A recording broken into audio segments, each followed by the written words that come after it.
Le Seigneur soit avec vous.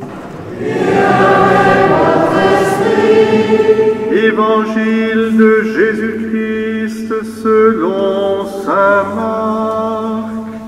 Gloire à toi, Seigneur. En ce temps-là, Jésus parlait à ses disciples de sa venue. En ces jours-là, après une grande détresse, le soleil s'obscurcira et la lune ne donnera plus sa clarté. Les étoiles tomberont du ciel et les puissances célestes seront ébranlées.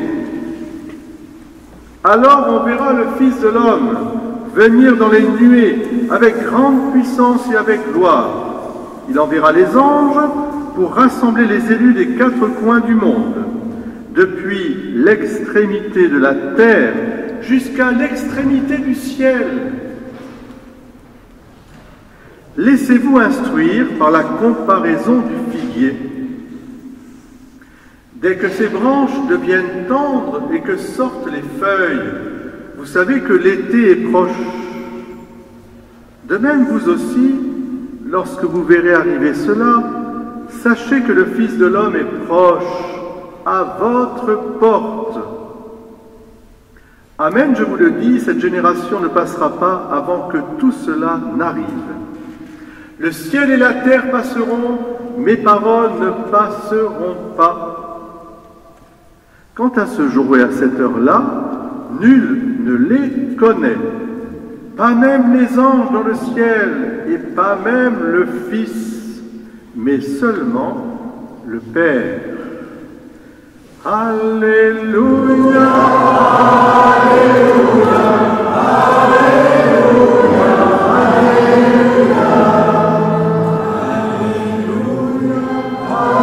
Alléluia, Alléluia, Alléluia.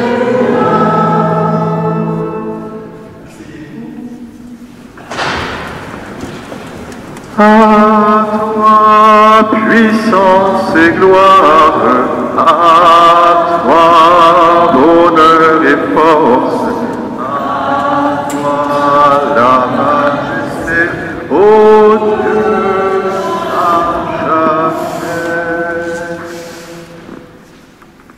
Frères et sœurs, d'abord, bon dimanche. J'espère qu'on peut se souhaiter à tous un bon dimanche. Regardez, dites-vous simplement bon dimanche. Bon dimanche, parce que c'est le jour du Seigneur, c'est le jour que fit le Seigneur pour que nous soyons remplis d'espérance. Ne nous laissons pas voler notre espérance. Pourquoi? Parce que le Seigneur a vaincu une fois pour toutes la mort et le péché, et que nous sommes tous déjà orientés vers les fins dernières. Alors quand on dit les fins dernières, les gens commencent à avoir peur. Qu'est-ce que ça veut dire? C'est la fin du monde, etc. Non. Le Seigneur veut nous orienter dans la bonne direction sans être superstitieux de quoi que ce soit, sans être dans une espèce de prophétisme apocalyptique qui ne sert à rien. Il nous le dit, même les anges et le Fils de l'homme ne sait pas, il n'y a que le Père qui le sait, on verra pourquoi.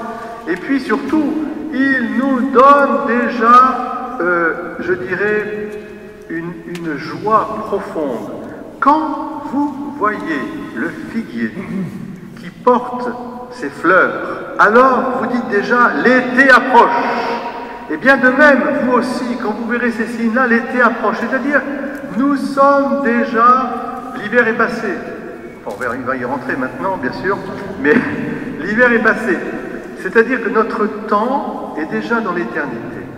Le Christ a vaincu une fois pour toutes la mort et le péché, et cette victoire, il en faut être les témoins.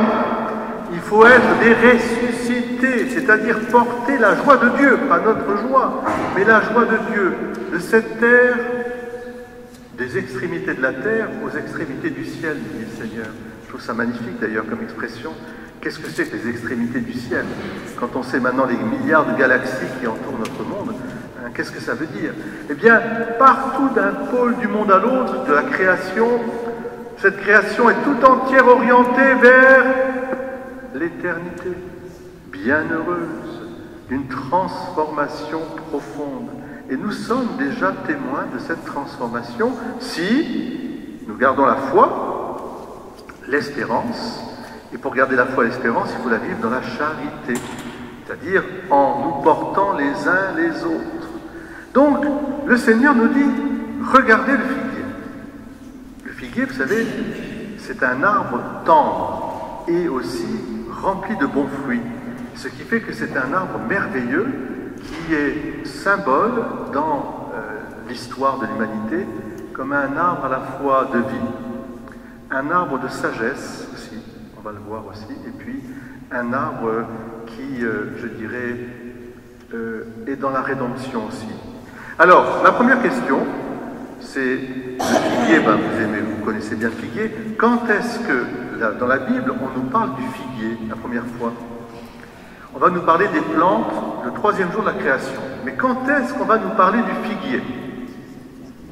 Est-ce que quelqu'un sait? Je vous ai aidé, bien sûr. Ben, écoutez, on va nous parler du figuier après la chute d'Adam et Ève.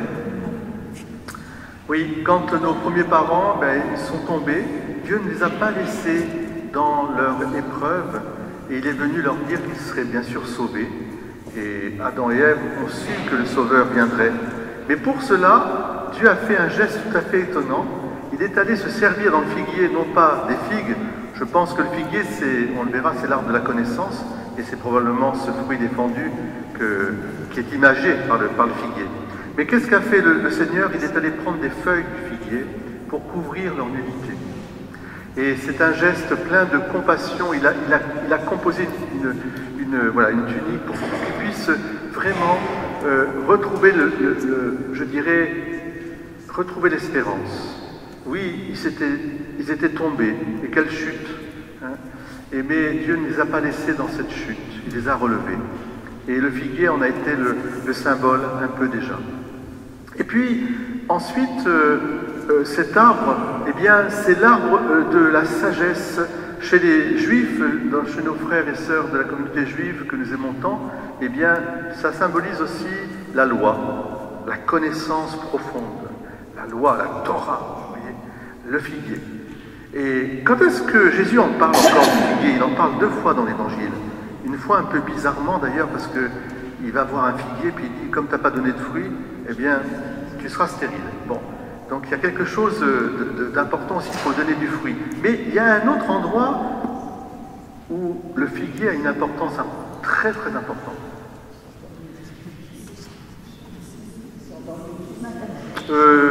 Oui, Jésus s'est endormi au pied d'un figuier, j'en suis sûr. Comme en Provence, on aime bien s'endormir aussi au pied du figuier, ça j'en suis sûr aussi.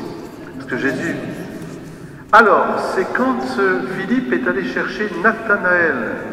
Et Nathanaël est arrivé auprès de Jésus, il lui dit, ah, voilà un Israélite qui ne sait pas mentir, mais d'où me connais-tu? Nathanaël qui vient de dire que de Nazareth, il ne pouvait pas sentir grand-chose. Hein? Eh bien, Jésus lui répond, quand tu étais sous le figuier, je te voyais. Alors là, tout à coup, il est rentré dans, si je puis dire, dans l'intérieur de lui-même, et il s'est dit, oulala, tu es vraiment le Messie. Et Jésus lui dit, tu verras encore des choses beaucoup plus grandes. Tu verras le ciel et la terre ouverts et les anges descendre. Voilà. Donc, moi, aujourd'hui, je voudrais que vous puissiez, vous aussi, regarder les signes de Dieu. C'est-à-dire que les tremblements cosmiques, les guerres, tout cela fait partie de notre monde qui passe. Et c'est de toutes les époques. Et il ne faut pas il ne faut pas se fixer dessus, sauf regarder l'été qui arrive, la moisson qui arrive. Elle est abondante. Combien d'entre vous retrouvez le chemin de l'Église? Combien de jeunes sont en train aussi de retrouver ce chemin de l'Église? Je suis très heureux de vous voir ici aussi. Combien de jeunes adultes demandent maintenant aussi le baptême, la confirmation ou la communion? Il y a une moisson très abondante qui, à mon avis, est liée à l'espérance.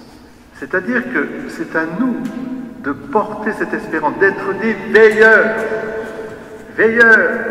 de l'espérance. Je vois venir déjà, le Rédempteur. Le Rédempteur, il est passé sur notre terre il a vaincu la mort et le péché, il est ressuscité, et désormais nous croyons, et nous sommes des croyants de cette résurrection, et nous devons la porter aux uns et aux autres, spécialement face au drame de la souffrance et de la mort, qui peuvent être évidemment écrasants, et on le sait, et il faut être plein de compassion et d'attention, mais en même temps, il faut pouvoir porter une lumière. Aujourd'hui, on parle beaucoup d'euthanasie, comme si la mort était quelque chose qui, je dirais, n'avait pas de sens. Mais pour nous, face à cela, nous pouvons amener les gens vers la croix du Christ, mort et ressuscité, pour que la mort devienne une porte qui s'ouvre sur la vie éternelle. Évidemment, entourant les gens de toute la présence, de l'affection, des soins nécessaires, de tout ce qui est nécessaire aussi pour que les gens ne souffrent pas. Mais ce qui est important, c'est d'être encore une fois les yeux ouverts vers la lumière qui arrive. Quand vous voyez le figuier fleurir, vous voyez que l'été arrive. Il faut être les témoins de cet été. Le bourgeonnement, il est là. Et moi, je le vois à chaque époque. Chez nos parents, qui nous ont transmis la foi, ils ont bourgeonné, ils nous ont portés dans cette espérance.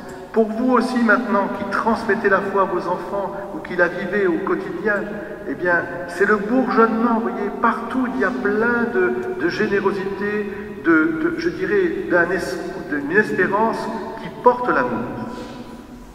C'est ça, être témoin de l'Évangile, parce que nous avons non pas 100 ans, non pas 1000 ans d'avance, nous avons l'éternité d'avance, si je puis dire. Nous pouvons regarder dans la bonne direction. Alors oui, comme disait le dicton chinois, quand le sage lève le doigt vers le ciel, le sot regarde le doigt. Bon, nous devons regarder le figuier, mais pas le regarder pour se fixer sur le figuier. Il faut regarder au loin, vous comprenez? Et faire vivre votre espérance. Encore une fois, ça doit se voir dans la façon de nous accueillir, dans la façon de nous entraider, dans la façon de nous pardonner, parce que c'est la miséricorde que le Seigneur apporte. Est-ce que vous croyez que le Seigneur condamne l'humanité? Est-ce qu'il a condamné l'humanité, le Seigneur? Est-ce qu'il a condamné la création, le Seigneur? Mais non, il nous dit au contraire, les ennemis, eux, oui, on sait qui sont, le diable et tous ses sbires, et puis les antéchrists, mais le Seigneur, non, il ne condamne pas, il vient sauver, il vient libérer, il vient même pardonner au-delà du don. Et c'est cette espérance qui est incroyable et qui transforme. Quand je vois les jeunes églises africaines, par exemple, ou d'Asie, en Corée, ils sont attirés, fascinés par le Christ, mort et ressuscité. Parce que c'est la réponse. C'est la réponse. Je t'aime et je t'aimerai jusqu'au bout. Et tu ne mourras pas, tu vivras. Tu es fait pour cette vie. Oui, le ciel et la terre passeront, mes paroles ne passeront pas. Alors, quand vous regarderez le figuier et que vous verrez ces bourgeons arriver, sachez que l'été arrive. Le royaume de Dieu est en marche et nous en sommes les témoins. Amen. À toi, puissance et gloire.